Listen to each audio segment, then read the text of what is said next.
They came after us, crossed the borderline, took all our offers to send down their mines, while the feathered beast read out Dear Bob.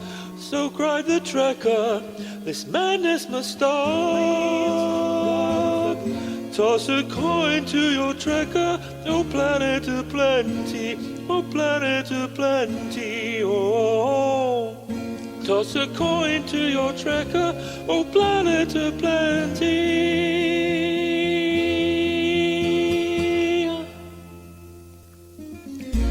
The vile Kurogans fled and hid what they had stole. Riorfan was shackled and kept in the cold. But he did not relent. The Turd King was hell-bent. He slayed the Kurogans, then to Bird's house he went.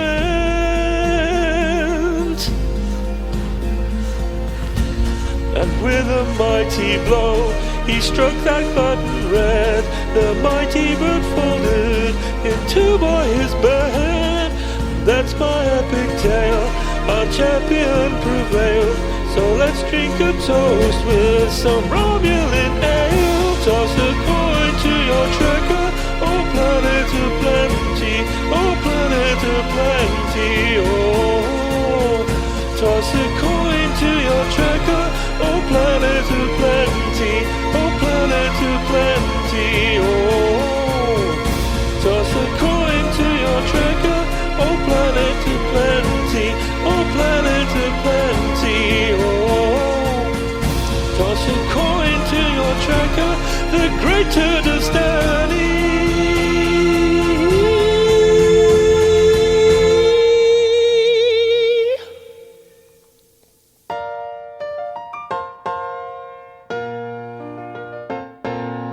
Making your way with the nerds today takes everything you've got. Taking a break from hating JJ sure would help a lot.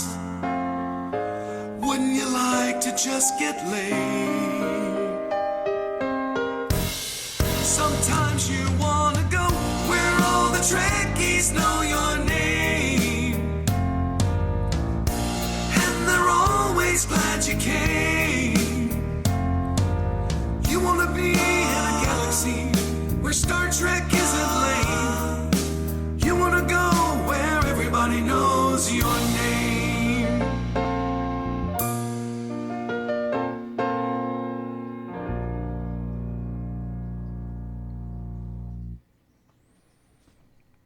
Man, I swear I could listen to that song all day long. So I love that song. Good to see y'all. Excuse me. Joseph was first today. Thomas says hi. Kronos says first. Well, not quite. Bradley says up, everybody. Schromer says greetings, anti-trekker and fellow nerds. And Kronos says, son of a bitch. Carlos says, hope everyone is well. I do too. You know, I know that Picard will no doubt be somewhat divisive among some of the fans, but well, we'll get into it. Life with Matthew says, hey, long time no see. Yes, for those of you that don't know, I was on Life with Matthew's stream for quite a while earlier today. Have not gotten anything done. But we had a lot of fun talking about Picard, a little bit about Rise of Skywalker, just having a conversation. Cyborg says hello. JP's Bisson, is that right? Says, And Chrono says, a planted a plenty. I can't sing. Alexander says 15th. Chrono says 2x for some reason. Shomer says Joseph for the win. Bradley says saying hi is cheating. Number one sci-fi says Doomcock is tearing Picard to shreds. I have not seen anything from Doomcock yet since the premiere. So I assume he must be live right now or something. If so, that's a real shame. If he's really hating on it, I think that's too bad because it's not that bad. Chrono says Mecha got me in a good mood. Okay. In what way? I mean, did she like it? Did she hate it? I haven't seen anything from her either. I've not talked directly to any of the fandom menace, so I don't know what their thoughts are. I haven't talked to Jeremy. I haven't talked to Nerdrotic, although I saw a little bit of Gary's review. Haven't talked to Doomcock or Mecca or Tom from Midnight's Edge. So I haven't really talked to anybody about it yet, other than you guys. Thomas says, you're breaking a puppy. It's a figure of speech. Down with the Phantom Menace. They love Star Trek Discovery Picard. Okay. Joseph says, miracles happen and high. Coins are heavy. Oh, and O's. O's. Man, I tell you, I've been talking so much because I did that live stream at like 3 o'clock this morning. Did the live stream on Matt's channel for a couple hours earlier today. I recorded the review video. I tell you, whew, man. Anyway, Josh says Picard wasn't half bad, but 100% better than STD. I will definitely agree with you there. Toss a like to your Trekker. Thank you, my friend. I wonder if Anti-Trekker will pay attention to us now. Thomas says, of course. Now, here's the thing. Now, you know, when I was on Life with Matthew's stream, I was actually trying to edit. I was working on the credits that you just saw so that I could time the music with the credits until I can get the final version of the credits done that Joshua was working on. And so I was working on that while I was talking to you guys, and so I couldn't follow the chat. And let's see. Yost said, had to leave. Hate's not my thing, and not sure what you guys are talking about. Valor says, Mr. Miles, always first, I'm always awesome. Auntie is always cuter than Baby Yoda. Forever she is. Yeah, and you can see her right there, snoozing away, diligently napping. I think that is her position of choice. Berto Prey 5 says, Kapla, listening but frantically editing and not reading chat. Well, the jerk. Uncle Remus says, where is Bird? He's still sleeping because he woke up early to watch Jake Luke Picard make it slow #1. Wow, Uncle Remus, tell us what you really think. Whew. Let's see. Bradley says, just put this on repeat for the next 12 hours and you'll find subs like crazy. I tell you, that song is so good that you might be right. Sledgehammer, have not seen you in a while. Good to see you. Says, great tunes. The Cheers theme always makes me feel happy. Me too. That's why I picked that song. And Piano Dean and Aberjam just did such a great job putting that together. Shomer says, 5x5. Thank you. I hope DJ sends me a new keyboard. Oh, after his antics. I was watching a review and live reaction to Picard, and I'm surprised that you didn't remember that Data did have a daughter. I do remember that he had a daughter, but this her name was Lull, if I'm remembering it correctly. But that's not the point. This is not her. This is a totally different character. And calling her Data's daughter is a bit of a stretch. She's more like Data's kind of clone.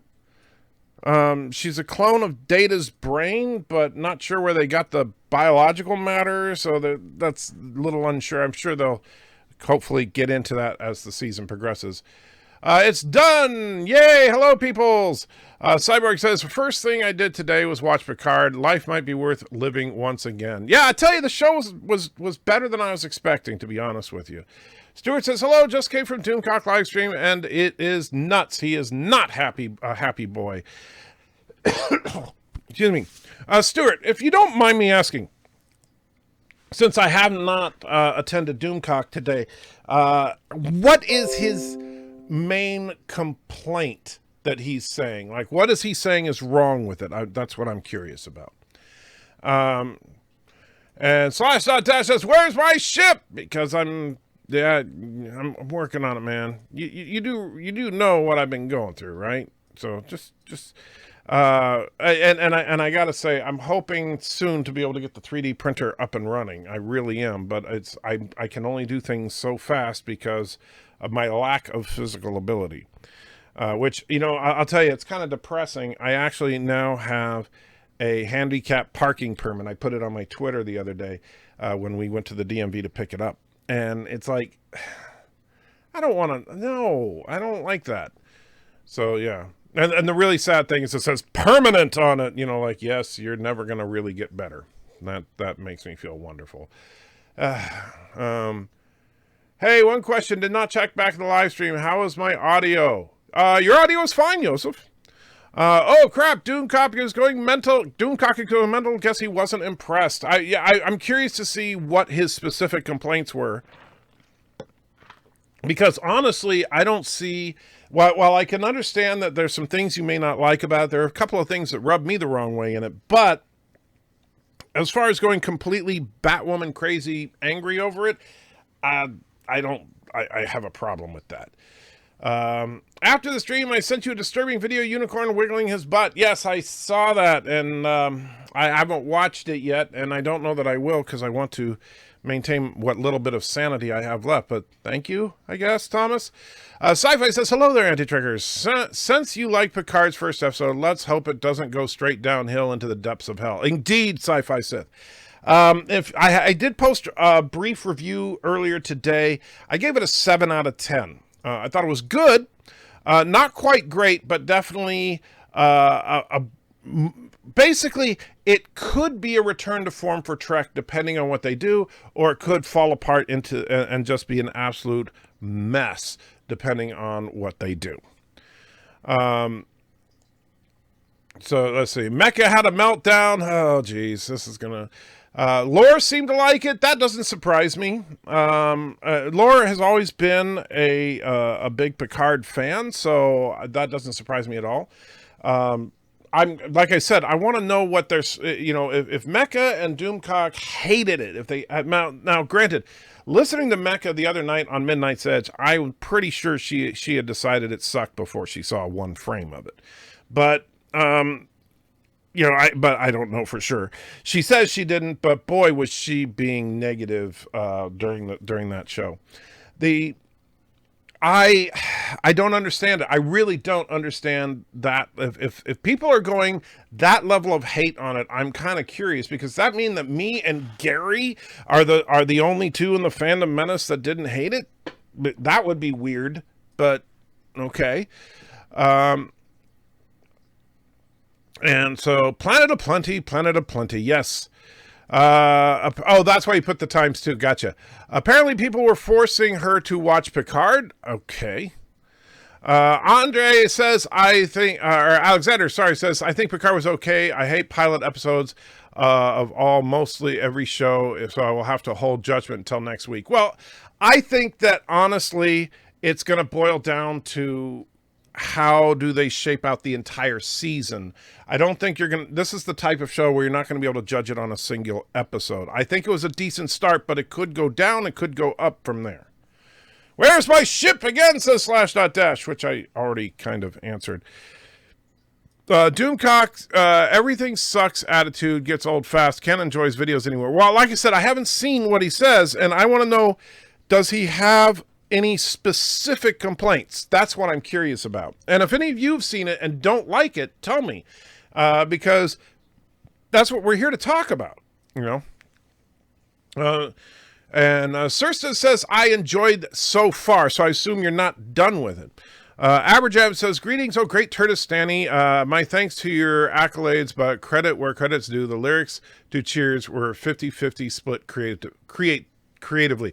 Well, actually, it's funny you should say that, because you'll see your name and Piano Dean's name listed in the ending credits at the end of the show today. Keep an eye out for it if you're still with us, as well as a very special credit at the very end of the credits that you will not want to miss if you're here at the end of the show. Data made a copy of his own brain that he used in his daughter, so they have a copy of his brain since Data put her into storage. Actually, no, here's the problem with that, Valor. We talked about that on Life with Matthews stream a little bit. And that is that Lull's positronic matrix failed. And it was not simply the data, for lack of a better term, that they needed. They needed a functioning positronic neuron. That's what they said, in order to do their quantum to make it into a clone.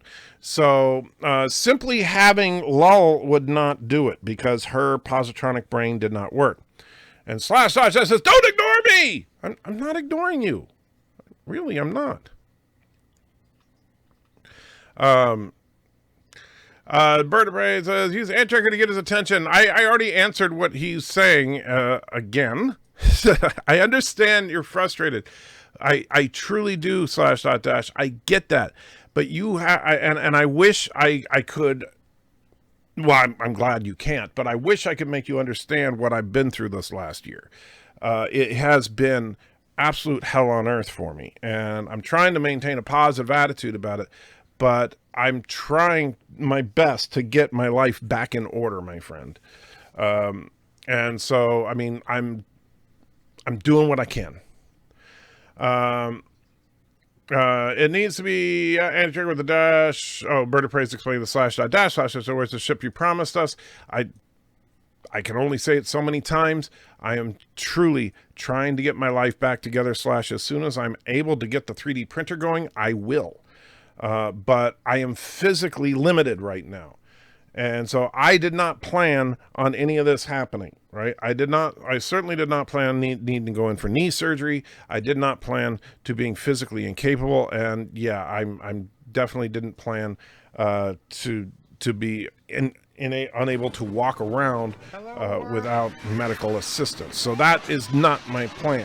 All right. So I'm sorry that I know I promised you guys ships, and that was under the pretense that things weren't going to suddenly fall apart in my life, and I'm working on picking up the pieces. Sci-Fi Sith says, hello there, Antracker. Since you liked Picard first episode, hope it doesn't go straight down.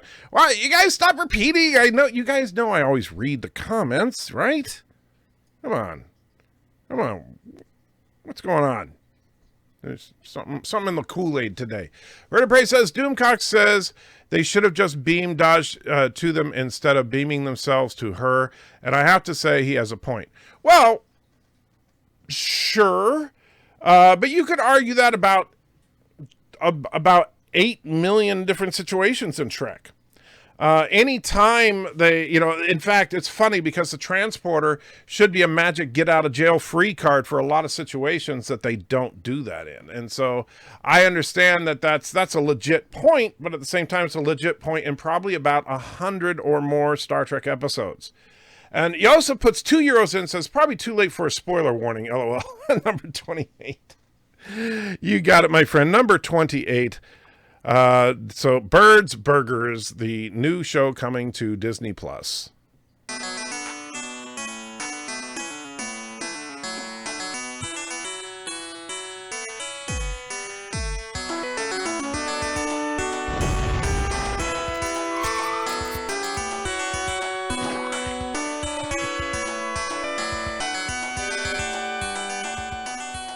Yes, you know that's coming soon. Right after Mandalorian Season 2. Number one Sci-Fi says, Doomcock is saying all the Romulans should have killed Dodge easier by just beaming her up. Okay, so that's why he's going on a tirade? Because they should have just beamed her up? Do we even, and here's the thing. Okay, fair point to a point. Are the Romulans on a ship? Where did they beam in from? What are they doing? We don't know all the secrets of these Romulan assassins yet. So I think that he's jumping the gun a little bit there. But even so, that, hey, how about this? How about in Star Trek 6, The Undiscovered Country, why didn't they just beam the Chancellor onto the Bird of Prey and kill her?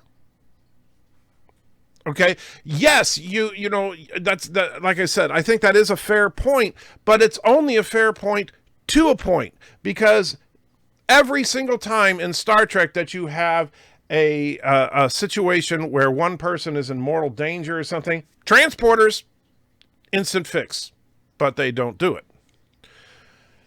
So yeah, I don't understand that. If that's the basis of his rant, I think he's grasping at straws, to be honest with you. Crippled Bazooka says, Vulcans and Romulans are the same thing. Change my mind. Well, genetically, they are virtually identical, according to Chekhov. That there's only the slightest of differences, which probably comes from multiple generations being separated from each other. But yes, Vulcans and Romulans are essentially the same. And by the way, Rock Solid puts $2 in.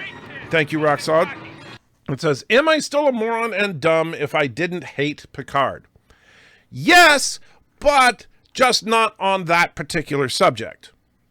You see how it works? I mean, it doesn't raise your intelligence by the fact that you and I may think that Picard wasn't bad, but it doesn't lower it any further either. So it's, you know, a neutral kind of thing. Yeah, as far as, you know, you can write your way out of almost any corner in Trek, and that's a problem I have with the technology in the later era Trek. That's why I didn't like the fact that they keep making the starships more and more advanced, because eventually the technology gets to be so good that honestly you could make this type of an excuse for just about any episode. Valor says, I predicted all of this. Remember I said that they would have a meltdown since nothing will make them happy. Yeah, I agree. Some of them, that's true. I think, I don't know what, you know, I haven't talked to Doomcock, and I certainly haven't listened to his review. So I'm sure he has some legit points, but I think that if the strongest he can come up with is the transporter thing, that's pretty weak.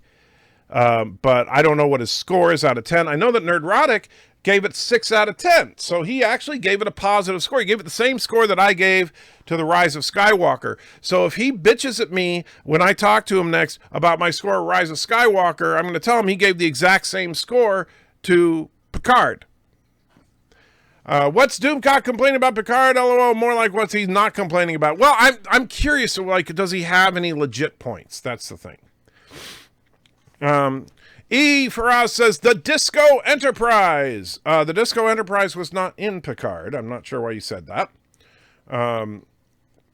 In fact, the Enterprise D, in my humble opinion, never, and I mean never, looked better than in the first 30 seconds of this Picard episode.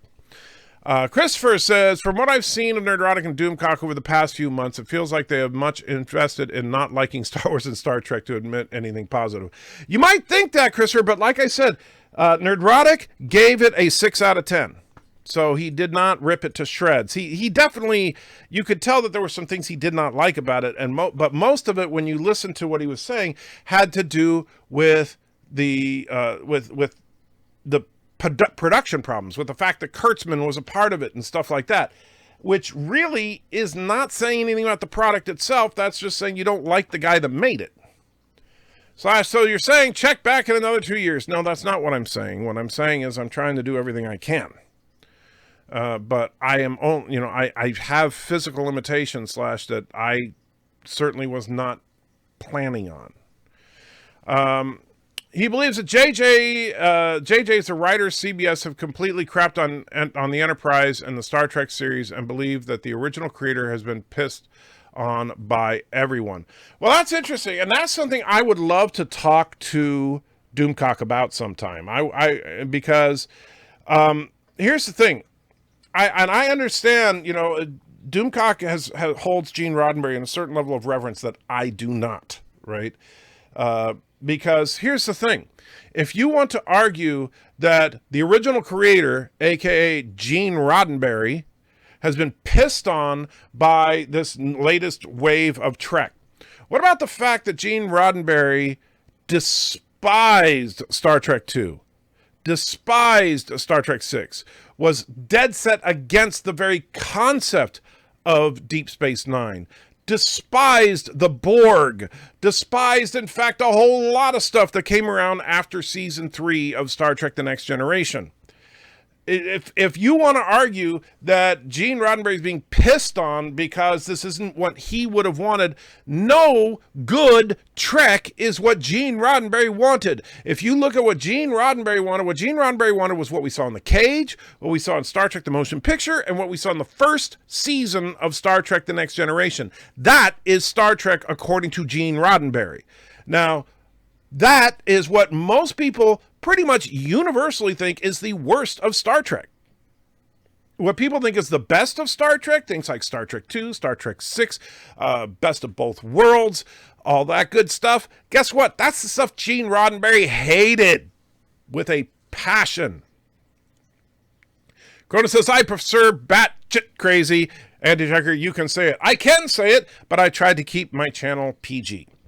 Thomas says, strange, your handicap expires after 2 years. My grandfather's lasted 5 years. That's a state-by-state thing. In fact, and here's the interesting thing, because I did not know this, but so since it is a permanent disability as opposed to a temporary disability, that handicap permit thing is free. But I do have to renew it every 2 years. And the idea there is just that, so if somebody steals that handicap placard, it won't be good forever. That's really the only reason you have to redo it. I asked if I need to like go to my doctor and get recertified 2 years from now. And she said, no, you just come in and we give you another one. I was like, oh, okay. Stuart says, and we used last night's show that you're on to confirm that leaks were true, and it's making a Mary upset and making him drink his words live on air. He is streamed just before you. Wait, Stuart, I'm a little confused. Making a Mary upset and making him drink his words live on air. He is streamed just before you. I'm not sure who you're talking about there. And Corona says, "Oh crap! I didn't see Mead. I haven't seen Mead since the premiere, so I don't know. I don't know what he. I know he came onto my live stream, my initial live stream from last night for a little while, but I didn't get a good sense of where he's coming from with it. Although he did admit that it was not nearly as bad as Discovery, if I remember correctly. I think some of the fandom menaces already decided Picard would be awful, and they now are doubling down, ignoring any good and looking for any fault to magnify and back up the hate. I hope that's not the truth. I really do, because I don't want to think that of my friends, because a lot of these people are my friends. And I don't want to think that of them. I don't want to think that they're just looking for a reason to hate it. But quite frankly, so far from what I've heard, and I haven't seen it firsthand, but from what I've heard from a lot of you guys and stuff, with the exception of Gary, it sounds like that's the case. And I don't like that one little bit. Lore looks like he smells like Banta Poodoo. Wow, that's mean.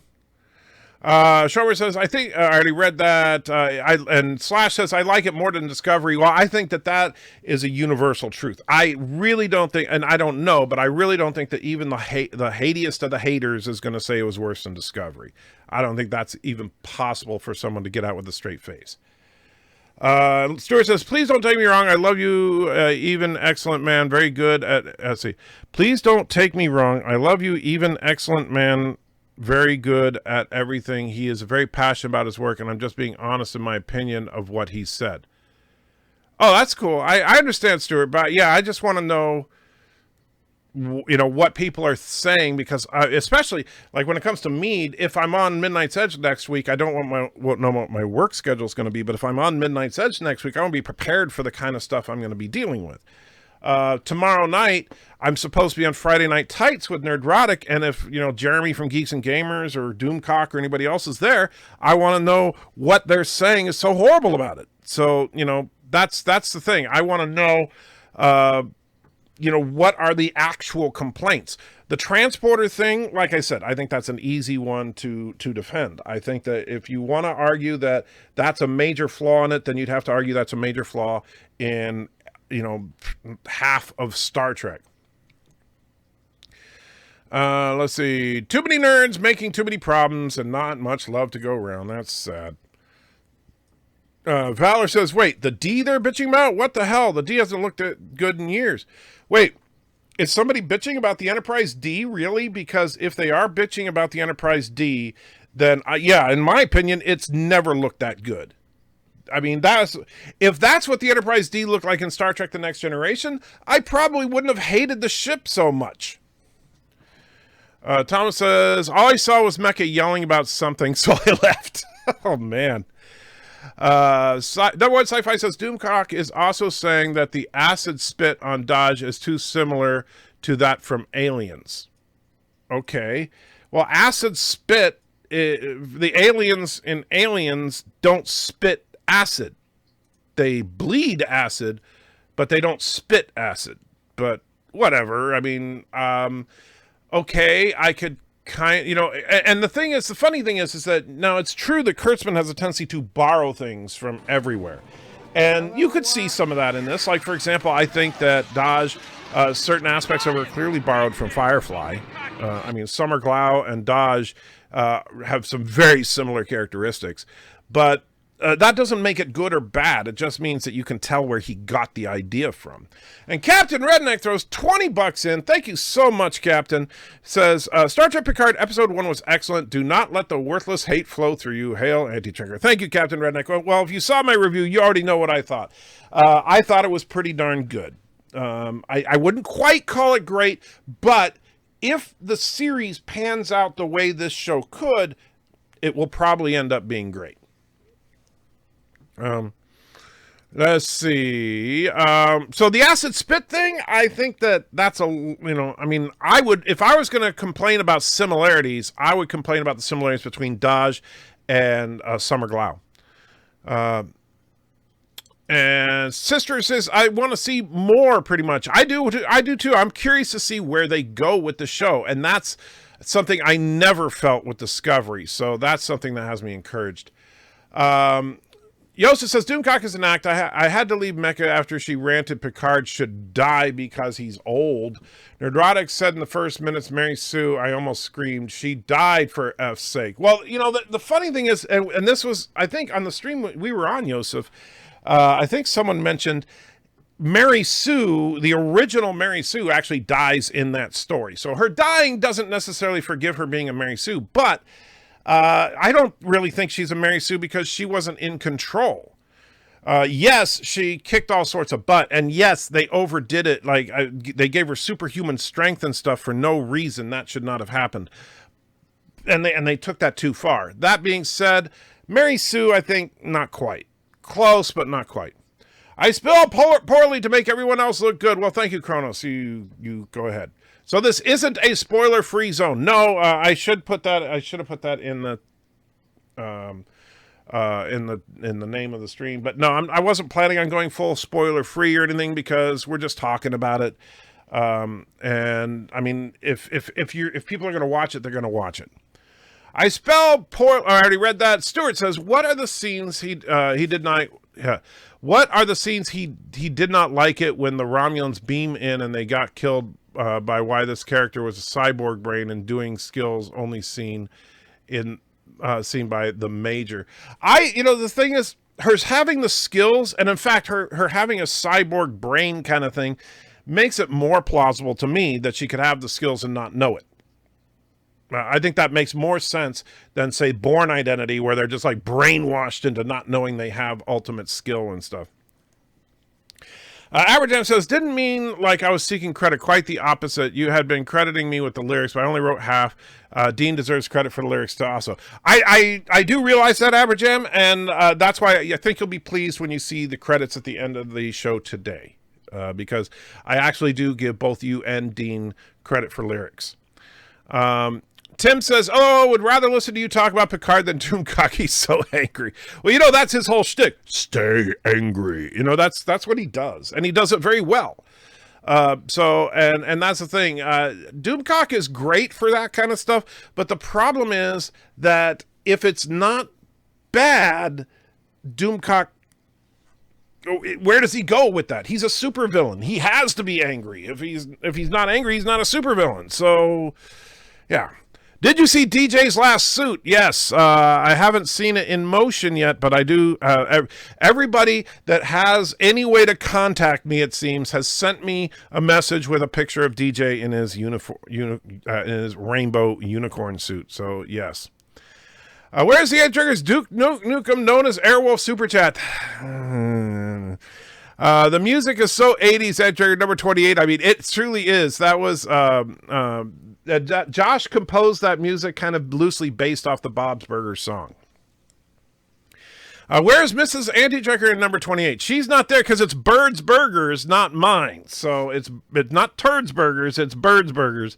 And so I said, Joshua, it was up to him. I said, you can put anyone you want there. So he decided that the crowd around, you have Bird obviously in the middle, and then you have Joshua himself, me, Lore Loaded, and Sassy. And yeah, and the way he did Lore Loaded, I gotta say, I busted up laughing at that. The Romulan agents were working with Section 31, so the Federation could have plausible deniability about creating Ubergirl. A lot of people are speculating Section 31. We'll see. I don't know. I hope not. It wouldn't make a lot of sense for the Romulans to be working with Section 31. It would make more sense that the Section 31... I would say the Section 31 connection, if anything, from a logical perspective, would be to influence Starfleet to back out of rescuing the Romulans because, and I was saying this on Life with Matthew stream earlier, is that what better way to get rid of the Romulans than to have, than to basically send the synths to attack Mars. You blame, you create this crisis, and then you convince Starfleet, well, rather than waste our time rescuing the enemy, let's help the people on Mars, and instant death to the Romulan Empire. And that would make sense from a Section 31 perspective. Mr. Trent says, there are quite a few problems, but let's just go for the positive. At 12 minutes 6, real Klingons! Worf! Yes, we do see a glimpse of Worf. I will say that was nice. That was definitely nice to see an actual Klingon for the first time in New Trek. So that I gotta say. And Captain Foley is in the house, says, loved it. I thought you weren't going to see it until tonight. Because you said, I was going to join your stream tonight. You said at like 10 or 11. So what are you doing saying you loved it now? You're not supposed to know. And Captain Redneck puts another 20 in, says, the Phantom Menace will end in the pernicious way it deserves. They hate only to hate. It gets clicks. It started with Ghostbusters 2016, which we all hated, but not everything deserves such hate. Be better. Thank you, Captain. And that's the thing. That's something we talked about, and you missed it, Captain Redneck, but I think you would have appreciated this conversation. Me, Life with Matthew, Bird of Prey, as well as Yosef, who is here with us right now, and oh my gosh, I'm forgetting. I'm completely spacing who else was in the conversation. But anyway, and I apologize to whoever I'm forgetting because my brain is mush right now. But we were talking about, and during the stream, I said, we need to come up with a nerd community to kind of counter both the Phantom Menace and the shills. I said Yosef, Kronos. I said Bird. It was me, Yosef, Bird, Life with Matthew. Me, Yosef, Bird, Life with Matthew. And my brain is just, I could have sworn, there was somebody else. There was 5 of us, wasn't there? I'm like 99% sure there was 5 of us. And Cinnabon, thank you. Yeah, Cinnabon Bunny.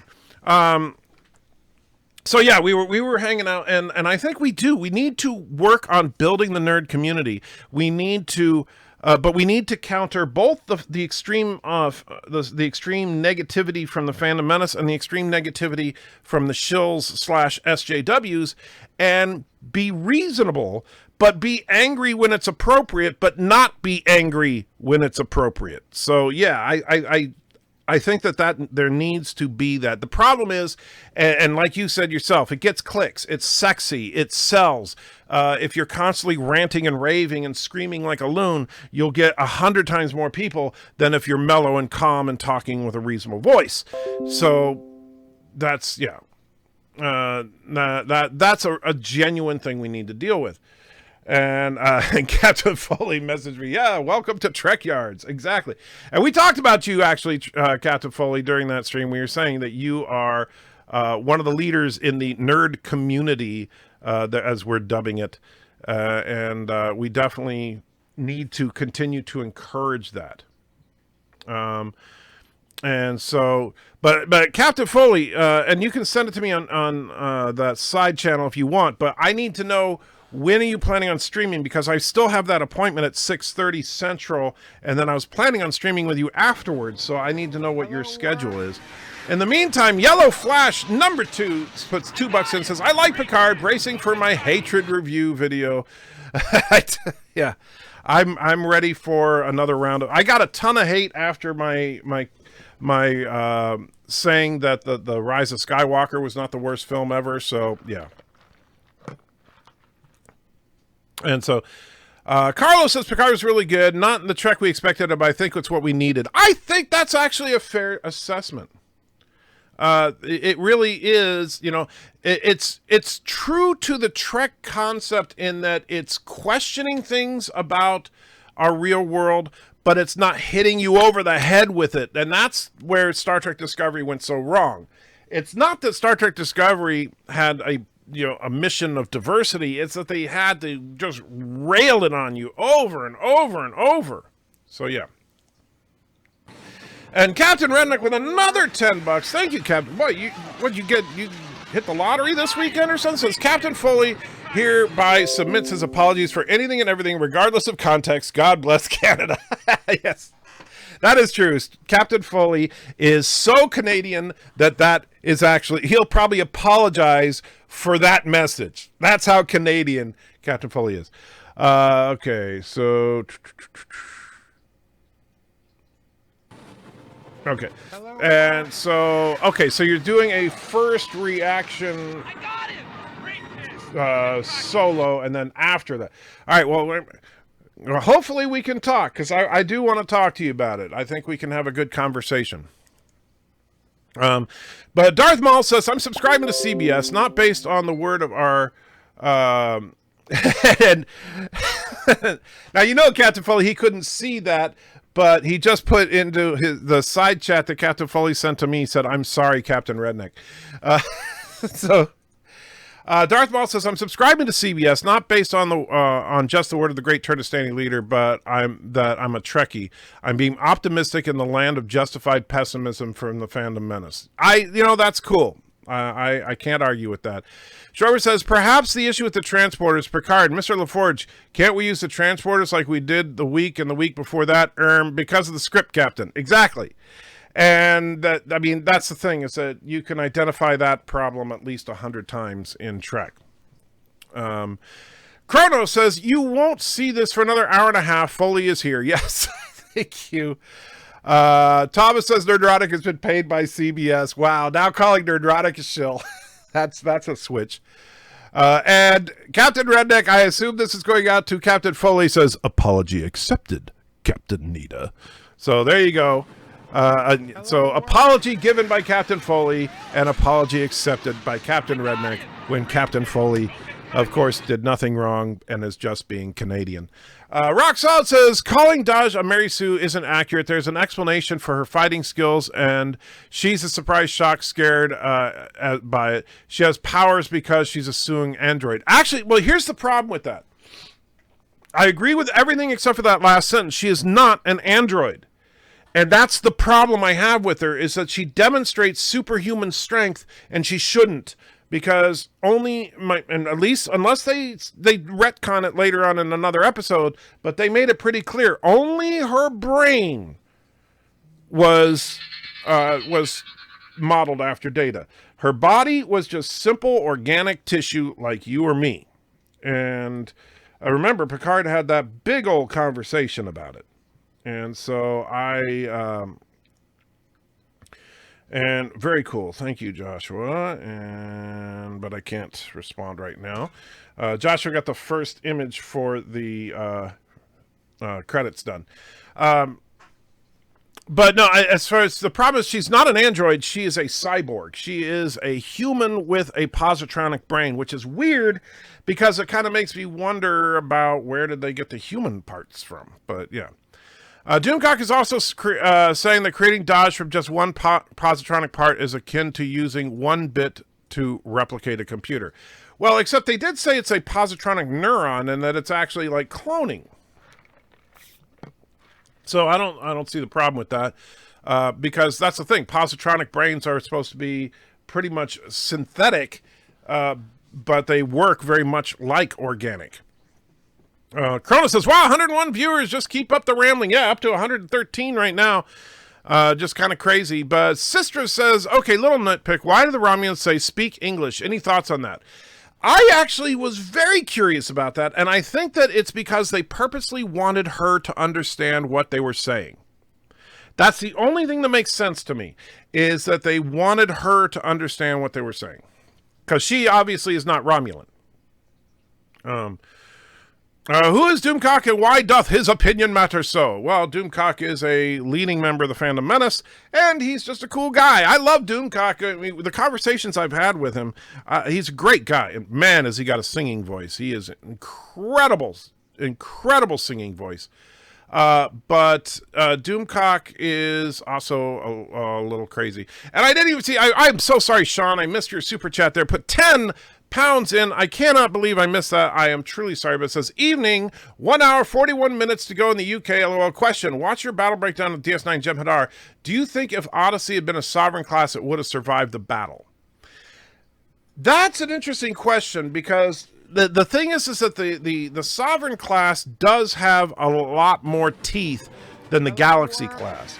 So the question becomes, would the Polaron beams go through the Sovereign class's shields like they do with the Galaxy class? Probably not. But then the Sovereign class was designed post-Dominion, so that's a problem as well. And at that point, the Federation adapted to the Polaron beams. So the other part of it is the idea of, well, taking a ram like they did. Would the Sovereign survive that? It depends on where the Jem'Hadar ship hit it. If they hit it in the exact same spot, probably not. If the shields were down, it would have probably done the same thing, because it basically just caused an instant warp core breach by hitting it right in the warp core. But the shields were down, so if the Sovereign shields were up, that wouldn't have worked. So good question. Let's see. Tim says, I was curious, you mentioned Picard's using slave labor. I was wondering what made you come to that conclusion. I wanted more details, just curious. Yes, I should have mentioned. See, the reason I say that Picard had slaves was very simple. Picard is adamant that there is, in fact, no such thing as any form of currency in the 24th century, which means he has all these people working his fields, making his food, tending his garden, cleaning his house, and he is paying them nothing. They are literally slaves. And so, yes, that is actually true. They are, in fact, slaves, because they are working for Picard with zero compensation. Now, one thing that people have argued, and I have not read the Countdown comics that lead up to the series, that they say, well, in the Countdown comics, you find out that the two Romulans that actually have a speaking role, well, they are they are actually, they have a lot of respect for Picard because Picard rescued them and they're former Tal Shiar and they want to help him and everything. Yeah, just because they volunteered for the slavery doesn't change the fact that it's slavery. Picard should have said, no, you are not my property. Now that you're part of the Federation, you can do whatever you want to enrich yourself, because that's what we all do. Now, get out in the fields and string up my grapes so I can have some Chateau Picard. And then make a flower arrangement for my table and cook me some dinner. I don't know why anyone listens to Nerdrotic. He's a fact. He's not a twat, Neo-Normie. He said the new Doctor Who master was the first POC master. Fact is, the first one was a Greek Egyptian. I'm not a Whovian, so I can't speak to that. And so I would not claim to have any expertise on the master from Doctor Who. But I think calling him a twat is unfair. You may disagree with him on that, and that's perfectly reasonable. But Gary is actually a good guy. And I've known him since his channel only had 3,000 subs. He is a good guy. Do I agree with him on everything? Heck no. But I do have nothing but love for the man. Debating equals war. Apparently, yes. T-Berg says 2468. These movies we did not hate. It's like the Empire. It's like Empire is considered by many to be better than the Lucas written directed Star Wars. Well, yeah, Empire. I'm sorry, but Lucas is clearly not a particularly good director. He just came up with a great concept. Gene Roddenberry didn't even want Patrick Stewart hired to play Picard. No, he did not. He wanted a Frenchman. Anti-Tracker gives the ship people an Eagle Moss model look-alike. Anti-Tracker, give the ship people an Eagle Moss model look-alike. I would love to, Surf. I got to get to a point where I can do that. Make a poo #1. Make it slow #1. Okay. Please don't encourage Anti-Tracker. Everyone should leave right now. Wow, Kronos. That's just mean. Wow, almost 130. Holy crap, what's going on? Everything is apparently better than Discovery. Well, Discovery was definitely rock bottom for Star Trek. I'm sorry, it truly was. The sad thing about Discovery is that season 2 was looking optimistic, and then the season finale happened, and it was like, whoa, you were just saving all the crap for the end of that season. Rock Solid says, I hope Ed Tricker has seen the missing Dodge fight footage I shared earlier today. No, I didn't see it yet, Rock Solid. Lore said he thought it was quite good this morning too. Yeah, I'm not I'm not surprised. I know Lore well enough to figure that he probably would like it. In no small part because I know what a fan of Jean-Luc Picard Lore is. And that's something me and Laura fought about long before this channel or his channel existed, would be who is the better Starfleet captain, and he was always a Picard man. Actually, he likes Cisco a lot too, but, and Charles says, I'm disappointed with other Phantom Menace YouTubers. I don't see how Picard's pilot can be called trash. I'm sending back my secret decoder ring. You got the secret decoder ring? I never even got mine, jerk. But yeah, well, it's funny because I actually did a live stream that I then took off and deleted because I think I went too far with it, where I said, Dear Phantom Menace, I officially resign. And it's like, part of me wants to do another live stream with that same title. Croto says, holy Schmidt, hey Trigger, I've never seen you reach 111. Oh, wait, now it's 107. Well, yeah, that's the funny thing is the more you have, the more it fluctuates. Like right now, it actually says 131, but just a second ago, it said 133, and before that, it was like 128. So yeah, it's kind of weird. The more people you have on, the more it jumps up and down. But thank you to all of you that are watching. If you're new to the channel, thank you. And don't forget to hit the like button, subscribe, like, comment, and give me all your money because I'm a greedy bastard. And you can do that at antitrekker.com or Patreon. Tim says, and Captain Reddick says another $5 and says, Charles is a smart man. Y'all will be wise to follow. Indeed. So turn in your secret decoder rings is what Charles and Captain Redneck are saying. Let's see. Where were we? Tim says, aliens do spit acid in the Alien franchise. In Alien 3, the aliens spit acid in the air duct, sending the guy down to get diced by the big fan. Also, in the Alien game, you get spat at. Well, the Alien game, I would argue, is not canon. But as far as Alien 3, I don't remember that scene. I'll take your word for it. But at the same time, that's like, I'm sorry, the aliens were bleeding acid for 2 whole movies before they spit acid. So what? And just so you know, for us, it was not a Romulan that spit acid, I don't think. I think it was some kind of other alien, or possibly he had something with him that do it. But I don't think that Romulans suddenly have the ability to spit acid. The acid was a suicide pill with a twist. With a twist. I'm not sure. I'd have to go back and rewatch that scene to be sure, but I'm not 100% convinced that was, in fact, a Romulan. I'm going to have to go back and look, though. Ethical Romulan, speaking of which, Jolan True, my friend. I foe with Doomcock, but we all know that you get true 1-for-1 representation, and honestly, we got to come to you. Well, thank you. Roxas says the Jedi jump was dumb. I agree. The Jedi jump was absolutely stupid. That was probably the worst part of the episode to me. Just to correct your alien count knowledge, the Xenoforce can spit acid. It did an alien resurrection during the climbing scene out of the water. Spat in the eyes of a black guy. See, that's different from what the other guy said, but I will take your guys' word for that.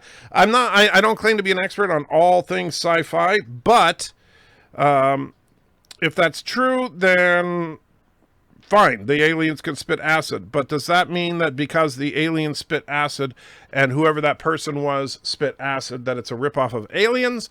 Because, what about Scuzz from DP7? What? Never heard of Scuzz? Yeah, he spits acid. If only Enderman or Doom was here, he would be trifecta. Yes, indeed. Stewart says, with the delay, I got Doomcock to use Midnight's Edge After Dark as proof regarding the leaks in his live stream, and it's all of it making him drink. Ah, okay. The premiere of Picard was better than any Disney Star Wars. Changed my mind. Well, I would say, well, it depends on how the series goes, But Mandalorian maybe might beat it. But that we'll have to wait and see where the series actually goes. I'm always angry. That's my secret. Smash. Well, careful with that. There are actually 114 nerds in the flat world. That's interesting to me. Well, only one of us, I think, that I know of thinks the world is flat, but okay. One of the Romulan agents in the Tal Shiar now runs Section 31. That's a possibility, but that's, depending on how it's written, that could be awesome or it could suck. So I want to see where the show is going. Josh says, where is Mamo Prey and Sisso Prey and Birds Burgers number 28 Super Chat? Well, Joshua didn't want to put Mamo Prey or Sisso Prey in it because he doesn't know what they look like. And that's why so he asked if he could put other people in that. So I told him to go ahead. Oh, crap. I meant the flat earth anti-trigger. Now it's 120. Yeah, see, you're just ruining it for me. Or wait, was it? No, there's 149. Okay, so never mind. Going in the right direction. I'm losing my mind. Commander Crump says, you have to ask yourself, what would the Romulans do if the roles were reversed? That is actually a good question. And the Romulans would have screwed the Federation over in a heartbeat. But that's... that's the whole point of being the better man. That's what Picard is all about, is helping the person that would not help you. And then there's people correcting me that it was Cinnabon. Thank you all. Thomas says, you were on live with Matthew. I must have missed it. Really? Because you were there. Neo Normie says, this Phantom Menace group are like Comicsgate, but they're just angry guys who really have no argument. Also, Nerdrotic is about to get a creationist cat takedown. Uh-oh. Well, I'll say this. Not everybody in the Phantom Menace, though, are guys. So, number one. It's not just angry, angry guys. I don't know jack about the Comicsgate thing, though. You ignore me and Thomas. You did a good job there. Well, thank you, I guess.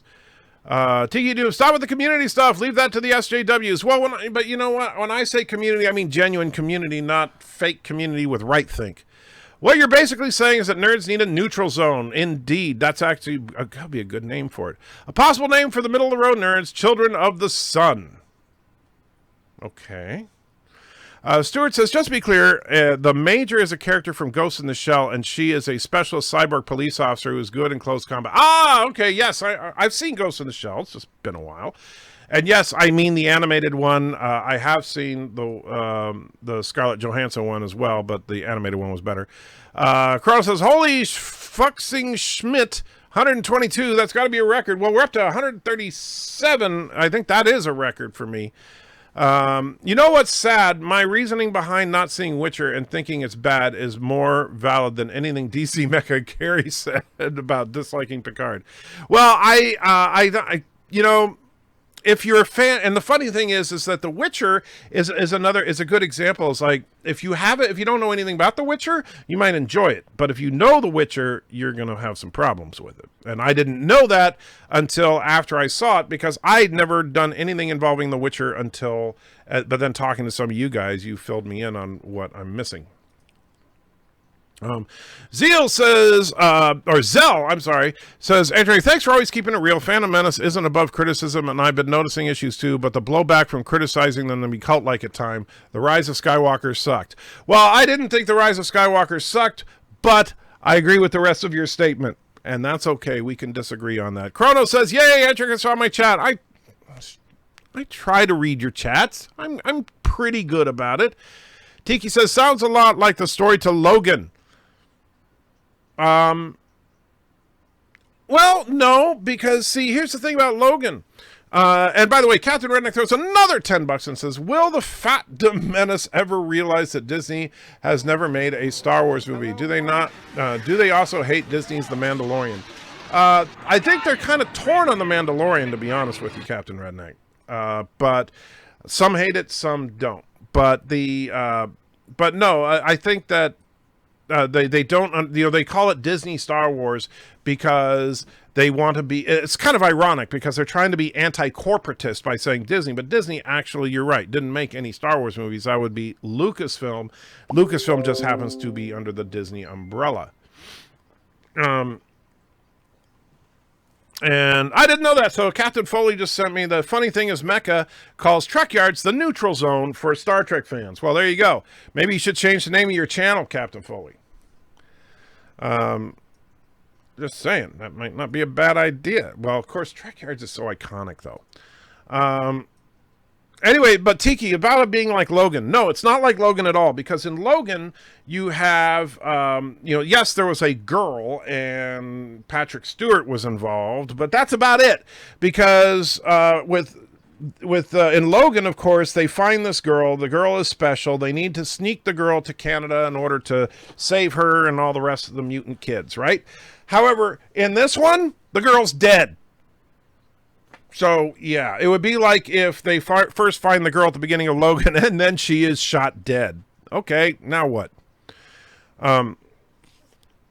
Trustin says, I still plan on waiting another 4 or 5 episodes to see if I'll watch the show, but I'm cautiously optimistic. A far cry from Discovery. Good stuff. Yes, I'm actually encouraged by the episode. I'm, granted, it'd be very easy for them to go down a dark path with it, but I'm hoping they don't. Dan says, I looked at my notifications on my phone. I got a picture of Bird of Prey. I click, and what actually comes up is anti-trucker video. That's funny. Well, that means your phone is smarter. Carlos says, it seems that they may have, it seemed that they made an organic body for her, and it could have been made stronger, but I don't think she's fully human. So just made an android out of biological material, cloned brain. Well, it's a little confusing as to why she is super strong. I really don't understand that, and I hope they explain that when we get to see her sister. But why English? As opposed to like standard, maybe? That's a good question. Lazy writing? Thania says, she jumped at some point about 30 feet in the air towards those stairs. That's an android synthetic.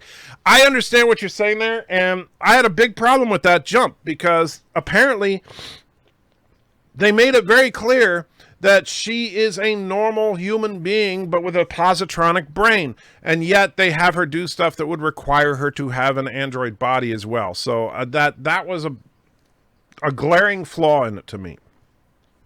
I don't know why they did that, and I'm hoping they explain it, but I think it was probably just a mistake. Roxod says, you're right, she's not an android, but her brain has the ability to manipulate her body faster than humans. She has Sung influences, which makes her able to have these abilities. I don't know that even if your brain could work at perfect efficiency and everything, that it could allow you to jump, because that kind of, 30 feet in the air plus at least 60 feet forward. No. That is a little beyond what a human body is capable of. At least I would think so. Stewart says, with one of the point Zoomcock made is that he hates to do videos and live streams like this saying what he likes go down because CBS and others don't give a damn about the show. Hello, world. So he won't say that he likes things because of CBS? I got it! That doesn't make a whole lot of sense. I'm completely confused by that, Stuart. And Mr. Death by Breeze puts $5 in, says, hope this helps keep the wheels greased. Thank you. Indeed, it does. Every little bit does indeed help. So thank you, my friend. And Captain Foley says, normal human maybe, but they said she's been activated, so maybe modified strength and micro implants that enhance strength. Something like that, maybe, but they're going to have to, and I'm sure you would agree with this, Captain Foley, is that if that's the case, they need to at some point address it and say it. Because to just have her do that kind of crazy stuff and not explain it, I have a problem with. But when they said activated, to me, that just, to me, it sounded like it unlocked, like the defense mode so that she would go into, born identity mode with her fighting skills. And the kidnappers spoke English so not to give their Romulan identities hidden, but of course Jake Romulan blew it right away as they arrived. Yeah, Jake Romulan, man. Leroy Jenkins, the Romulan. You stole the Romulan slaves from me, you son of a bitch. No, I said that before I talked to you about it, Thomas. I think. In Stargate Atlantis, replicators were able to take the form or appearance of human, but some were able to make or grow human bodies with real tissue, skin, and everything. Yeah, but that's a different franchise. So the rules of Stargate don't apply to Star Trek. Yosa says it was breakfast, not dinner. The companion was cooking. Cooking for Picard. Oh, I'm sorry. You're right. It was breakfast. I can't believe I screwed that up. His slaves were making him breakfast, not dinner. But he really did. Make me a sandwich. And let's see here. Well, and the chat jumped. I apologize if I miss your chat. It's not intentional, but sometimes when I fall way behind, the chat like skips ahead on me. Roxanne says Cisco's #1 captain, better than Asian Muslim wife captain born in the USSR. And of course, there's probably about 80 people in this chat right now that have no idea what that's supposed to mean. I never viewed you as part of the Phantom Menace. I rely heavily on you and Trek Yards for unbiased reviews. After the end of the series, I may watch Picard. Well, thank you, Valor. You know what? Here's the thing. I consider myself a member of the Phantom Menace only because when I say Phantom Menace, I mean people that stood up against what was happening to our franchises, what was happening with Star Trek, Star Wars, Doctor Who, Ghostbusters, etc. This overt politicization of our franchises. I am very much with the Phantom Menace on that. However, I think the problem is that some people in the Phantom Menace have forgotten how to enjoy Star Trek. Oh yeah, Trigger, whatever happened to Airwolf? Airwolf is missing. We're looking. In Deep Space Nine with the Odyssey, do you think the Dominion ship just crashes into them and nothing hits the warp nacelles? And nothing hits the warp nacelles, they may have survived. No. I think that the warp nacelle being hit by the wreckage of the Jem'Hadar fighter is incidental. I think the destruction of the Odyssey was a direct warp core breach. I think that the warp nacelle had nothing to do with it. From the sounds of it, the girl in the pilot is a mix of augments from Enterprise and Ghost in the Shell. In a sense, yes, but we still really don't know why she has superior physical ability. The world isn't flat? Well, as far as I know, but I'm not an expert. Wesley says, anti-trekker, greetings, birds, turds, and alpacas. Hey, Wes, good to see you, my friend. Saves, hello, world, just got here. Did you already break down the puppy? Well, we've been talking about it, but you can see the puppy is definitely not broken. She's doing fine. And let's see. Wesley says, I think it would be funny if Wesley Crusher is a captain of a galaxy ship converted into a cruise ship. That would be freaking hilarious. And I wouldn't mind seeing Wesley Crusher as a captain in this. Valor says, Rise of Skywalker, not Picard, has proven what the SJWs, Ryan Johnson, JJ, and Kurtzman have said about the Phantom Menace. Well, only to a certain extent, Valor, because here's the thing. Ryan Johnson, J.J. Kurtzman have said some pretty derogatory things about the Phantom Menace when the Phantom Menace was speaking legitimately about grievances with them. When the Phantom Menace would say, hey, what you did with The Last Jedi is wrong, and they say you're a bunch of whiny man babies, that was wrong, all right? However, you could argue that some of what's going on now might vindicate their feelings on that. However, at the time, no. No currency, but on Voyager, they things like replicator rations and holodeck time, and sometimes there were better or trader stuff with other crew members. I know, but, no currency because it's Picard. None of this Picard nonsense matters. All that matters is free Aberjam. Indeed, Aberjam, good to see that you are still in high spirits despite being in that horrible Korogan prison. Mr. Captain says, just popped in to give you a like and leave. I wanted to stay spoiler-free until I see Picard tonight. Down with Karoga. Thank you, Mr. Captain. And, of course, you're long gone by now because you left that comment at 4:30 my time, and it is 4:47, so about 10 minutes off there, 4:37 to 4:47. Scientific Lens says, Romulan slave Wafu is the best choice. Also, the first episode of Star Trek Discovery was better than the first episode of Picard. Fight me. No, actually, I would fight you on that, Scientific Lens, because here's the thing. The first episode of Discovery was called The Vulcan Hello, and The Vulcan Hello is a direct contradiction and, in fact, insult to the Vulcan philosophy that was established all the way back from the original series and maintained throughout all the subsequent shows on Trek. So, no, the Picard... While Picard, you could argue about some of the creative choices in it. You know what they didn't do? Crap all over canon. They didn't suddenly say, by the way, did you know Klingons are pacifists? You know, so no, they did not ruin something in Star Trek. The way they ruined the Vulcans in the Vulcan Hello was insulting. So there you go. There's my fight. Neo Normie said, why not call your breakaway group the Libertarian Anti-Contrarians, as really as the danger, really this anger for dollar stuff feels like what from Jay from Red Letter Media calls the Contrarian Olympics. That's an interesting idea.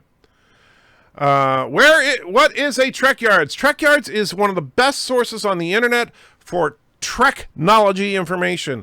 If you want to know how a starship works, Trek Yards is the place to go. If you want to know which ship came out when and how fast it can go and how much power there is, Trek Yards is the place to go. They are the best channel on YouTube for that kind of information, bar none. They are grotesquely undersubscribed for what they provide to people. Captain Cat says, I heard someone compare this to Firefly, but I don't see it. Just like you said, the girl is dead. Yeah, and well, I could see how you could compare the girl's weaponization, if you will, to Summer Glau. But that's it. Other than that, it's not very... Now, I've heard people say, you know, well, if you look at the trailers, it looks kind of a Western-y feel, and that makes them think Firefly. Maybe. But you know what? I didn't see Picard riding a horse in any of the trailers, but we'll see. And Sean throws another £2 into the chat. Thank you so much.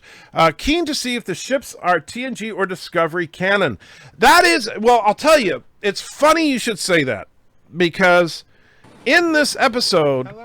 I was both encouraged and discouraged, and I'd be very curious, by the way. I don't know if Captain Foley's still with us, but if he is, I'd love to have his opinion on this. I was both encouraged and discouraged about that. I was encouraged because when Picard went to his personal archive at the Federation Museum, which makes no sense, but that's okay. He goes to his personal archive, and in his personal archive, we see the Stargazer, the Enterprise D, and the Enterprise E. Beautifully rendered, all of them, the little miniatures. And so they were absolutely gorgeous, and I loved them. So that was incredibly encouraging to see 3 classic designs from the next-gen era. However, every shuttlecraft was the Discovery shuttle. So, yeah, I don't know what to make of that. I'm kind of... you know, it's one of those, yeah, really? So I'm not sure what to do. Captain Redneck with another $10 says, play something with our Lord and Savior, Bird of Prey 5. Do it. All right.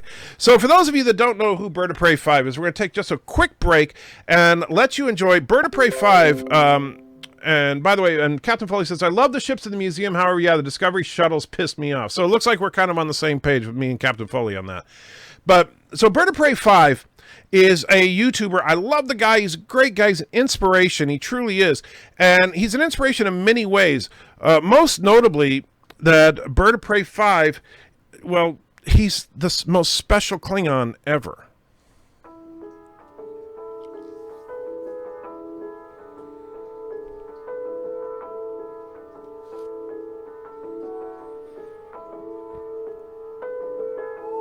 This is the story of the unsung hero of the Klingon Empire, Joe.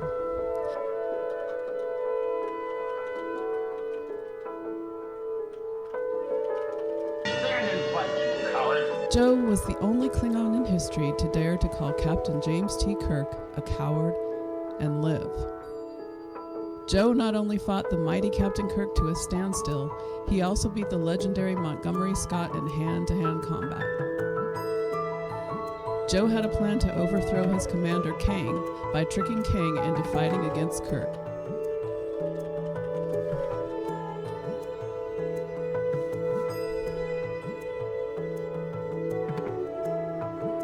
But the fight was interrupted by several Starfleet officers.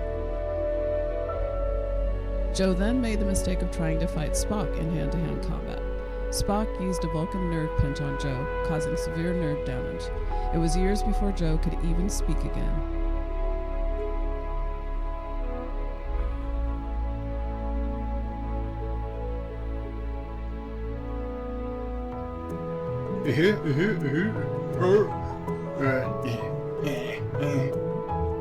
To this day, Joe has been unable to walk. However, he has managed to build up a strangely successful singing career.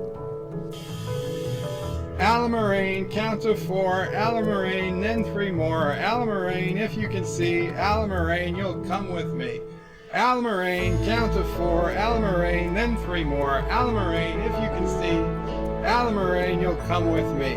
Alamarine, count to 4, Alamarine, then 3 more.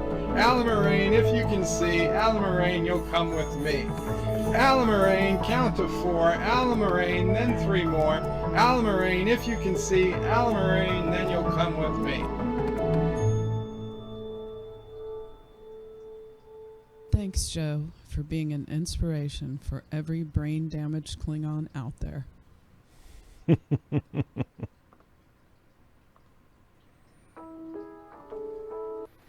I love that story. I mean, Bert is such an inspiration to us all. The brain-damaged Klingon who managed to continue to function. And so let's see, where were we? The attacker had a helmet, no ears visible, but he bit into something since like he was going to be shot. So really a cyanide pill with a twist. Could be. I'm going to have to take another good look at it. Data jumped once with an older lady who turned out to be an android, and she couldn't survive the jump. Well, you see, that's a problem.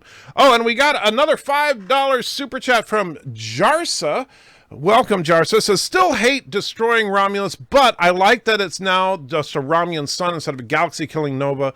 Also, Type 6 shuttle at Daystrom. Well, first of all, I agree with you 100% on the retconning of the supernova, that the supernova is no longer a galaxy-level event, but really just the Romulan system, and which would mean that probably the shockwave from that supernova would affect a few Klingon and Federation outposts, and so they would still have a reason to be concerned. But yes, absolutely.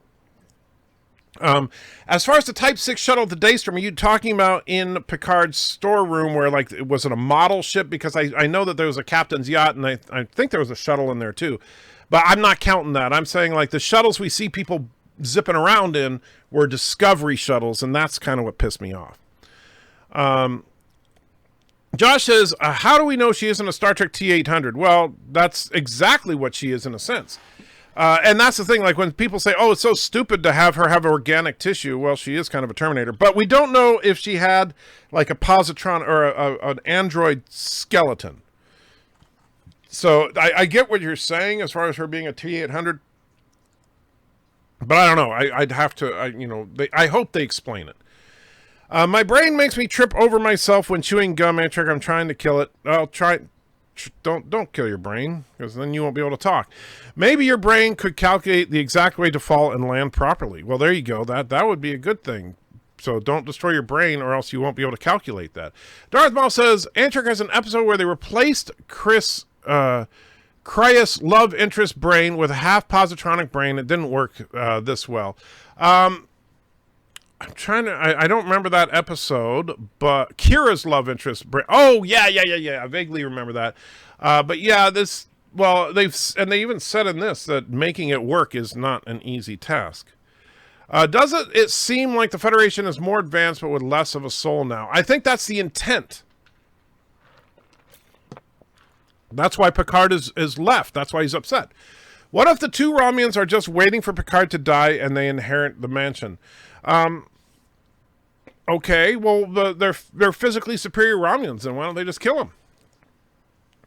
141, you need to cure your Lexia fast. You'll need to read much fast. Oh, dyslexia fast. You'll need to reach much faster or just ignore. I'm not going to just ignore. Not going to happen. Darth Maul says it was a Deep Space Nine episode. Yes, I got that when I figured out that it was Kira. Why is there not 100 more likes on this stream? Hit the like, people. Well, there's 68, so that's not bad. I'm definitely not complaining, but yes, if you feel so inclined to hit the like button, it does help me out for sure. The warp nacelle of a starship is basically a giant, comparably electromagnet. Hitting that would not destroy anything, just prevent it from going to work. I agree. Warp core breach. Yeah, that's the Odyssey was just, it was hit square in the engineering deck, and that's where. And if you also look at the explosion a few frames later, the explosion centered around the engineering section, not from the nacelle.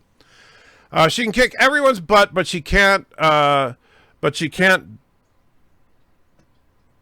She can't dry Romulan puke.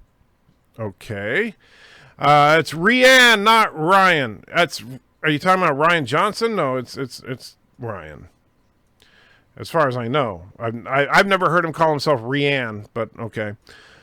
Is it true the New Testament, the devil or Dijin Jesus meets in the desert is an argument for flat Earth?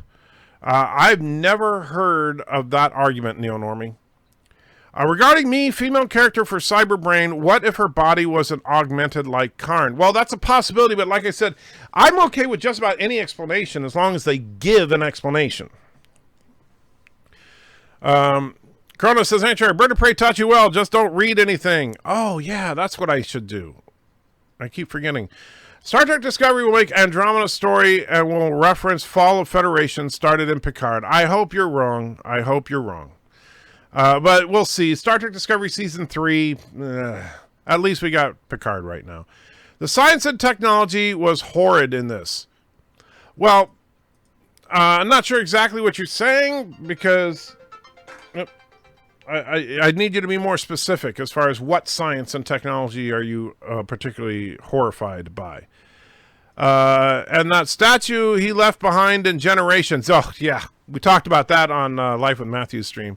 Tom says, the Enterprise E captain's yacht was there. Yeah, I remember seeing that. That's what I'm trying to remember, the Type 6 shuttle. I might have missed that one. Oh, yeah, Trek yards are the unsung heroes of Trek Starship logistics and pissable functions. I think that might be a typo, but yes, they are the unsung heroes for sure. Valor says, in the past, I would have agreed, but the Phantom Menace has fallen, and they are now just referencing everything SJWs, JJ, etc. have said about them, but that's why I don't see you as a part of the Phantom Menace. I appreciate that. I truly do. But, I walk a fine line there because, like I said, I do love a lot of these people, and I know that some of them are very genuine in what they feel, but genuine feelings doesn't mean they're right. And by the way, Martin, I agree with you. Mrs. Anti-Trekker indeed has a very sexy voice. Go ahead and play the Star Trek 4 Super Chat for Kronos, says Trek 95. I don't want to hurt anybody. We got 137 people here. We don't need to kill anybody. Captain Redneck says, thanks for that. A truly inspiration for those of us Klingons who aren't bedridden. Yes. DJ says, Trek StreamYards, I sent one to Time of Monk over half an hour ago. I'm sorry, DJ. I missed it somehow. I know it's been a little bit of a crazy stream here for me. And let me see. And Aberjam also says, I want the original Kurgan anthem, McClunky.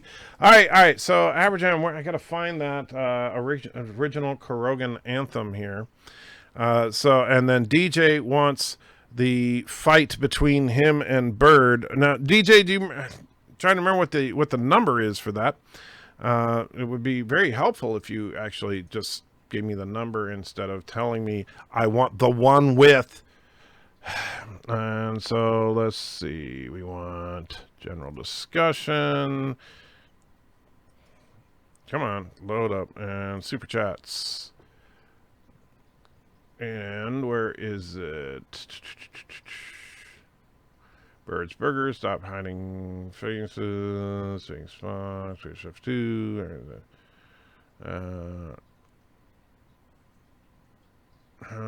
Say Pinhead.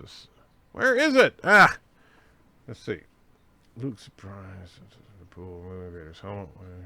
Cheap bleed. White versus red. Cheap bleed. Swedish. Spinning Spock. Birth of Anti-Trigger. Picard. Toilet. I don't. Uber 2. Oh, thank you, Thomas. Yeah, I see it now. Man, been a day.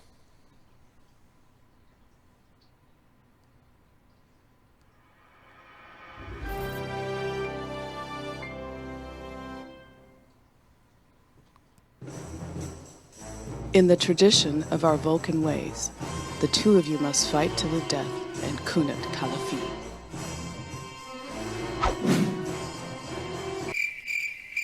I don't think this is really all that fair.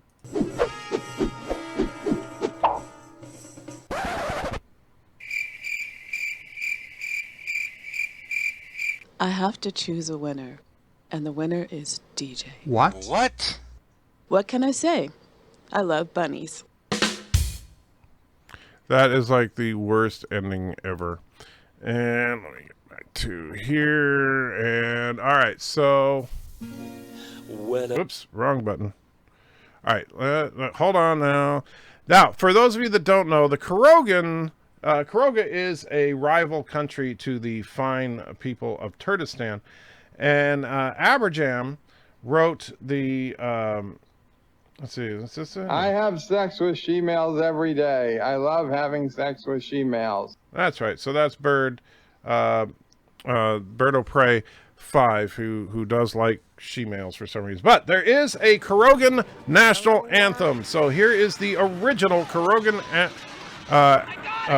national anthem as requested by its author, Aberjam. And in the meantime, Mr. Death by Ray Breeze puts another $2 in and says, Kalis says hi. Awesome. I didn't know Kalis knew who I was. All right, so here is the Karogan national anthem. I will put the lyrics in the chat so you can read along, because I know sometimes it's hard to understand. This song was created using the N-Track Studio app.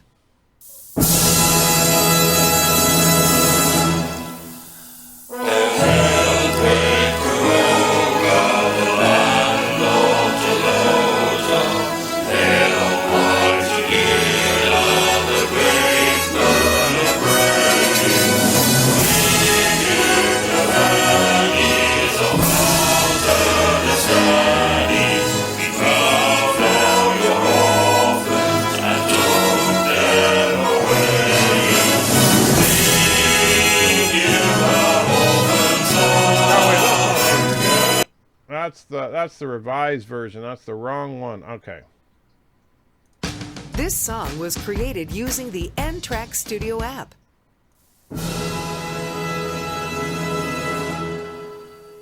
Oh, hell, all right, this is the.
is the actual Korogan national anthem. And for those of you that don't know, yes, that is actually the Soviet Union national anthem repurposed.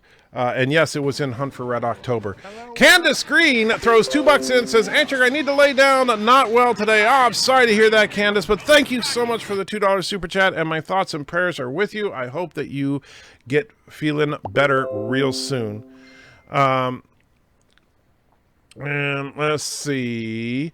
And then Laughable Larry throws $5, says, thanks for being amazing. Thank you, Laughable Larry. I truly appreciate it. I'm going to be wrapping it up fairly soon, so just so you guys, I'm giving you fair warning. If I do not get to your chat, it's nothing personal. It's just that, wow, you guys, you know, we've had a crazy show with over 100 people for the majority of it, so I'm doing the best I can. And so let's see, where were we? Oh shoot! Now the chat jumps again on me. Of course, Carlos says disdain. You see the Enterprise E model in the storeroom at the back. Quick pan, but noticeable. Yes, I actually liked seeing the Enterprise E in there. Although it's funny, they never show it in its entirety. It's always partially hidden, and I think they do that on purpose because of the at the time issues with Paramount. No, they were flying around, but they were pretty small. I don't remember that, but I will take your word for it. I'm still waiting for my Blazing Saddles objective. I know, Cronus. I know. I got so much to do. Neil Normie says, ultimate retcon, if the Discovery shuttles are in Picard, what if Discovery is actually the holodeck program, which would explain all the... Oh, wow. I'm not sure what that word is because my dyslexia is really kicking in. But it would probably, I'm assuming you mean it would explain like problems as far as continuity and stuff. That maybe, but I doubt that. Star Trek Discovery is in JJ Trek canon timeline, as stated in your own video. See your critic, so your critique is invalidated. Also, a picture of Worf during the info dump scene proves it is a different timeline. Actually, you know, it's funny because that is like showing Worf like that. So now they've kind of messed themselves up because they're trying to say that, wait, Klingons looked like bumpy head, then smooth head, but Kling orcs, but then bumpy heads again, apparently. So yeah, I'm not sure what they're trying to do now. Dan says, in Star Trek, if the one warp nacelle is damaged, can the ship still go to work? NX Enterprise, but half speed. The Enterprise D, it couldn't. Voyager, they used the other engine. Good question. Depends on who's writing the episode. Candace says, sorry I'm late. Broke down to watch Picard. It felt somewhat good. Lots of questions to be answered. Indeed. And how those questions are answered, of course, will determine how the season feels by the end of it.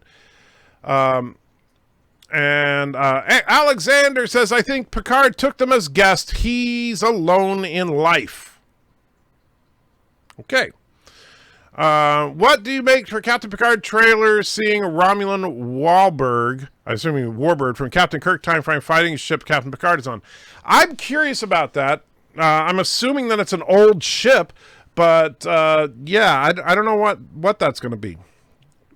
It's cool to see the classic ship, though. Cloning Data's brain from a positron, well, no, it's from a neuron, but Data wasn't organic, so not cloning. Solar roadways. Well, that's assuming that you're saying that you have to be organic to be cloned. I mean, it's or that, for example, if a positronic neuron works exactly like the neurons in our brains, are you sure it can't be cloned through a synthetic means? That's what I'm saying. Alexander says, you have 137 people. Is that a record? Actually, the highest we were up to is, I think, about 145 earlier. And Admiral Saval's in the house, says, hi, how you doing, Admiral Saval? Auntie just moved. Yes, she does every once in a while. Rarely, but she does. Martin throws another two pounds in and says, can I get a random bop thing? A random bop thing? Cheers. What is a random bop thing? A random, you mean like a random super chat reward? Sure. Let's put on everybody's favorite.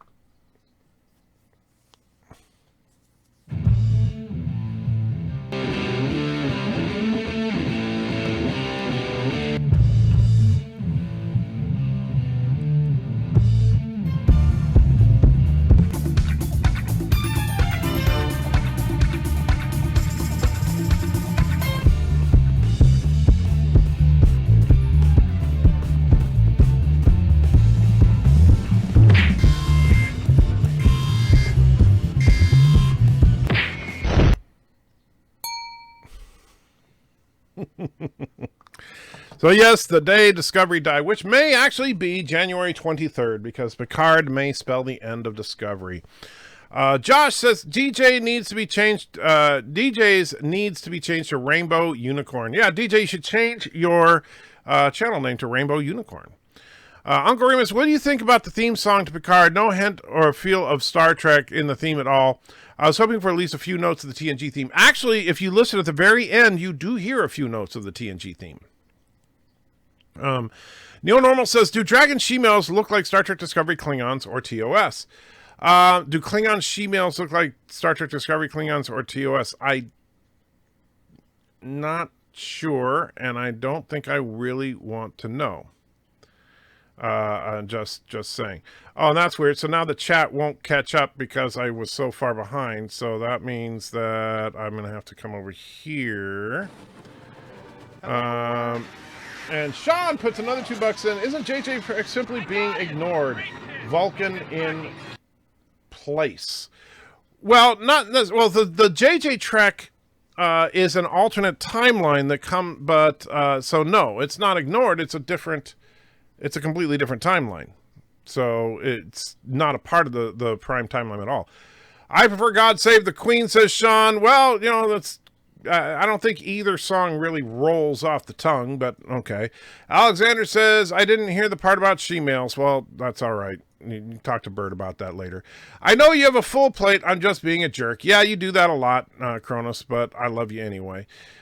Cinnamon says, yeah, don't get mad if Antrager doesn't read your chat. At least he doesn't forget you were on a live panel with him a few hours early. Cinnamon, shut up. My brain. Doomcock did not see the Enterprise E. Oh, really? Although, in fairness, Bird of Prey didn't see it either, and so that's why when I was talking to Cinnabon along with others during that stream earlier, we actually did, in fact, I showed the picture of it so that Bird could see it. And so, yeah. And then, man, this, let me move this over here so I can actually see, because that was, and Laughable Larry puts $5 into the chat. Thank you so much, Larry. And of course, then my screen goes crazy on me, because why the heck wouldn't it? Man. And there we go. Maybe.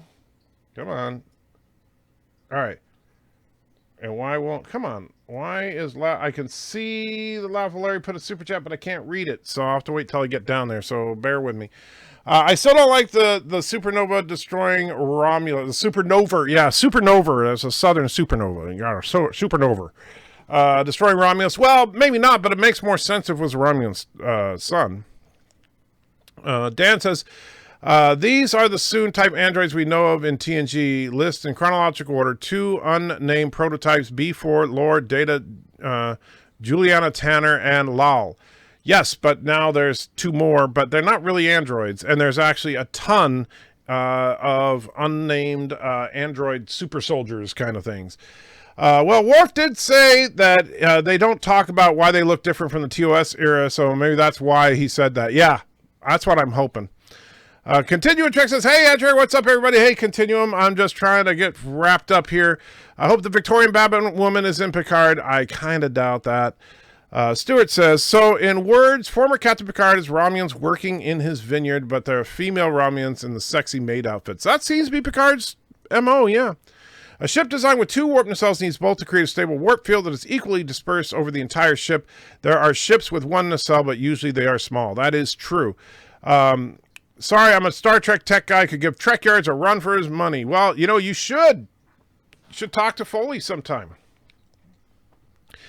Antrager, that's not the hell everyone's favorite. Good one. Is JJ Trek something? No, so JJ Trek is not ignored. It's just that so Vulcan is there because Vulcan was destroyed in the alternate timeline, and that's where JJ Trek takes place, is in what they call the Kelvin timeline. It's rumored that Picard is trying to get to the Borg cube, and they have to get past that Romulan bird of prey. That would make a certain amount of sense, but well, I mean, I'm waiting to see it, but I would definitely buy that from what we see here. Lavalier says, there we go. I appreciate you giving your honest opinion on the show, not hating on it like Doomcock and others for views. Thank you, Lavalier. I appreciate that. And, again, I'm not trying to knock Doomcock. I'm sure he feels genuine about what he's saying, but I just got to disagree with the guy. You'd have to say Chrono says, Antrager, you didn't have to say my name, jerk. Well, yeah, sorry, Kronos. Picard is in the fourth timeline and possibly trapped in the Nexus with his Irumodic syndrome. Just a hunch. I did not see the Enterprise either. Got a timestamp. Not off the top of my head. It is, but it's where I'll tell you this: if you go to where Picard goes into that little archive at Starfleet Museum. It's on a shelf above and behind his batlith. If you saw the batlith, it's directly above and behind it. Enter the entire human species wants right now MCU at main naked. I don't think that's entirely true, but okay. So were the synths not sentient? According to the doctor that Picard talked to, no, they were not. Norman says, hello, I just finished Picard episode. The pacing was way, way too fast, in my opinion. What did you think? I thought that the pacing, I don't think it was way too fast, but I do agree that they could have taken a little more time with it. That's a problem, in my opinion, with streaming services that want to make a season into 10 episodes. A season should be like 20 episodes, and what we had in this episode could have easily been broken into 2. No hints of Q or Vash yet. I don't think we're going to see Vash at all. And if we see Q, I think it'll be at the end of the season. What song does roll off the tongue? Faith of the Heart. And did you see DJ's unicorn outfit last night? I've seen pictures of it. I haven't actually watched it yet. And I'm afraid to. Admiral Saul says, what time is Discovery premiering tonight? If you mean Star Trek Picard, it premiered several hours ago.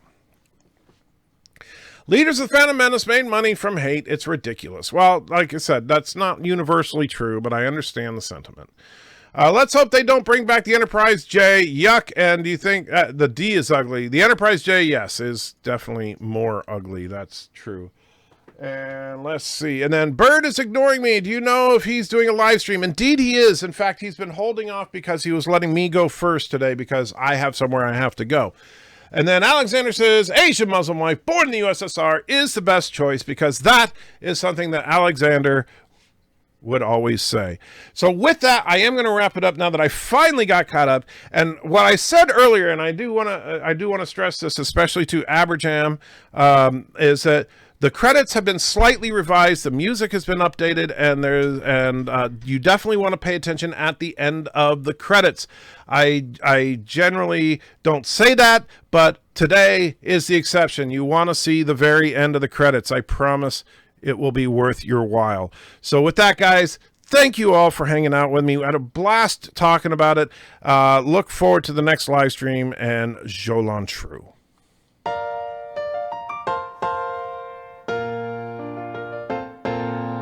Making your way with the nerds today takes everything you've got. Taking a break from hating JJ sure would help a lot. Wouldn't you like to just get laid? Sometimes you wanna go where all the Trekkies know your name, and they're always glad you came. You wanna be in a galaxy where Star Trek isn't lame. You wanna go where everybody knows your name. Turds of a feather flock together, that's what we believe. We know a place that's got you covered, a place to get relief. Wouldn't you like to say me Pooh? Sometimes you wanna go where Turnistani's know your name, and all Karogans are to blame.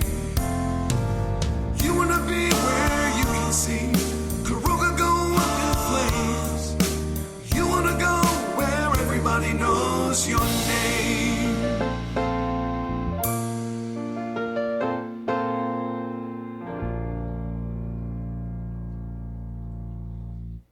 You son of a bitch, anti-tracker!